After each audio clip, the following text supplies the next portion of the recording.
আমি নাপাক অবস্থায় জেনে শুনে ফজরের নামাজ পড়েছিলাম, বাবা ভাই কিছু বলবে বলে। এখন আমার কি করতে হবে? ইন্না লিল্লাহি ওয়া ইন্না ইলাইহি রাজিউন। খুব জঘন্য কথা।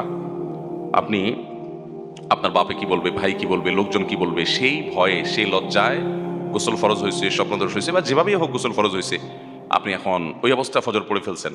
আপনি জঘন্য অপরাধ করেছেন, ভয়াবহ অপরাধ করেছেন। অপবিত্র অবস্থায় আল্লাহ তাআলাকে সিজদা নিবেদন করা, নামাজ পড়া, এটা ডেঞ্জারাস অপরাধ ভাই। এটা এটা ঈমান নিয়ে টানাটানি হওয়ার মতো অপরাধ, খুব জটিল একটি বিষয়।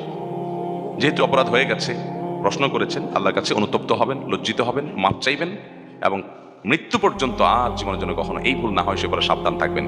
আর মনে রাখবেন, কিছু কিছু লজ্জা আছে, এই লজ্জাগুলো নিন্দনীয় লজ্জা।